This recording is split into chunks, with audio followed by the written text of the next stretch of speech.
In this video we'll discuss how to use data validation in Microsoft Excel।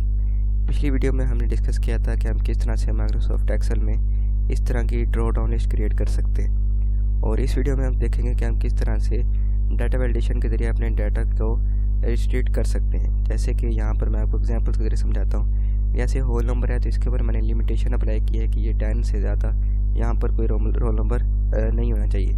तो late से अगर मैं यहाँ पर 10 लिखता हूँ तो एक्सेप्ट हो जाएगा, 7 लिखूँगा तो भी एक्सेप्ट हो जाएगा, लेकिन अगर मैं 11 लिखूँगा तो वो एक्सेप्ट नहीं होगा क्योंकि मैंने इसकी लिमिट यहाँ पर इसको लगाई हुई है। इसी तरह से डेसिमल है, इसके ऊपर मैंने लगाई है कि ये 5.5 से एक्सीड नहीं करना चाहिए। तो जब मैं 5.5 से नीचे लिखूँगा, जैसे कि मैं 4 लिखता हूँ या फिर मैं 4.3 लिखता हूँ, जैसे मैंने 4.3 लिखा तो भी ठीक है, लेकिन अगर मैं 5.5 लिखता हूँ तो भी ठीक है, लेकिन अगर मैं 5.5 से ऊपर जाऊँगा, जैसे 5.6 लिखता हूँ, तो मेरे पास एरर आ जाएगा। इसी तरह से डेट है तो मैंने डेट को सिर्फ लिमिटेड किया है कि सिर्फ 1 फ़रवरी से 28 फरवरी ऑफ 2026 तक यहाँ पर डेट्स आ सकती हैं। और अगर मैं फॉर एग्जांपल यहाँ पर लिखता हूँ 3 फरवरी 2026 तो यहाँ पर ये एंट्री हो जाएगी, लेकिन अगर मैं यहाँ पर 1 जनवरी 2026 करता हूँ तो वो यहाँ पर नहीं होगी क्योंकि यहाँ पर वो लिमिटेड से एक्सीड हो गई है। इसी तरह टाइम है तो वो सिर्फ 9 AM से 5 PM के दरमियान आ सकता है, उससे अलावा टाइम नहीं आ सकता।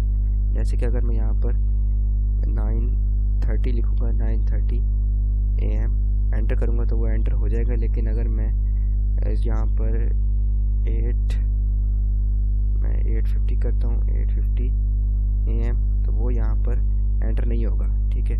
और इसी तरह से टेक्स्ट लेंथ है तो मैंने यहाँ पर किया है कि ये 5 से एक्सीड नहीं करनी चाहिए, 1 से लेकर 5 के दरमियान में होनी चाहिए।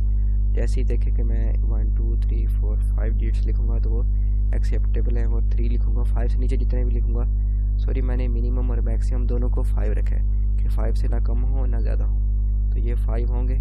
जैसे कि 1 2 3 4 5 और उसके बाद एंटर करेंगे तो यहाँ पर ये एंटर होगा। अदरवाइज़ अगर हम ज़्यादा करेंगे तो भी ये एंटर नहीं होगा। तो इस तरह से आप डाटा वैलिडेशन को किस तरह से यूज़ कर सकते हैं, तो इसको हम क्लियर करते हैं सबको। और यहाँ से मैं डाटा वैलिडेशन के ऊपर क्लिक करता हूँ, या फिर हम होम में आते हैं और यहाँ पर हम क्लियर के ऊपर क्लिक करेंगे और क्लियर ऑल के ऊपर हम क्लिक कर देते हैं। और यहाँ पर हम दोबारा से सेलेक्ट करते हैं और यहाँ पर हम बॉर्डर्स अप्लाई कर लेते हैं। तो मैंने बॉर्डर अप्लाई कर लिए और उसका सबसे पहले हम होल नंबर को सिलेक्ट करेंगे, डाटा में आएंगे, डाटा वैलिडेशन के ऊपर क्लिक करेंगे और यहाँ पर आपने चूज़ करना है होल नंबर। और इसके बाद मिनिमम में लेट से मैं 1 दे देता हूँ और मैक्सिमम में आपने 10 दे देना है। तो जस्ट इतना सा काम था और हमारा जो डाटा वैलिडेशन है वो हो चुकी है। अब आप 10 से ऊपर कुछ भी लिखेंगे तो यहाँ पर आपके पास एरर आ जाएगा। और इसी तरह से यहाँ पर डेसिमल है तो यहाँ पर आप इसको सिलेक्ट करें, डाटा वैलिडेशन में जाएँ और यहाँ पर आप डेसिमल को सिलेक्ट करें। मिनिमम में लेट से मैं 1 दे देता हूँ और मैक्सिमम में मैं 5.5 दे देता हूँ। एंटर करते हैं। तो इस तरह से आप कर सकते हैं। डेट के लिए आप यहाँ पर सिलेक्ट करें डाटा वैलिडेशन के ऊपर और डेट के ऊपर सेलेक्ट करें, स्टार्ट डेट आप यहाँ पर लिख दें। जैसे कि मैंने लिखा 1 फरवरी 2026 और यहाँ पर मैंने लिखा 28 फरवरी 2026 और उसके बाद हम ओके करते हैं। तो यहाँ पर डेट की लिमिटेशन आ गई। टाइम में आप क्लिक करें डाटा वैलिडेशन के ऊपर और टाइम के ऊपर और यहाँ पर आप लिख दें 9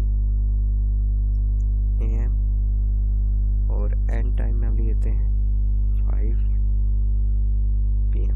एंटर करते हैं तो ये भी हो गया। और टेक्स्ट लेंथ में आप यहाँ पर इसको सिलेक्ट करें, यहाँ पर डाटा वैलिडेशन के ऊपर क्लिक करें और यहाँ पर टेक्स्ट लेंथ के ऊपर और मिनिमम में आप, जैसे कि मैं मिनिमम भी 5 रखता हूँ और मैक्सिमम भी, कि मिनिमम और यानी कि ना 5 से ज़्यादा हो ना 5 से कम से।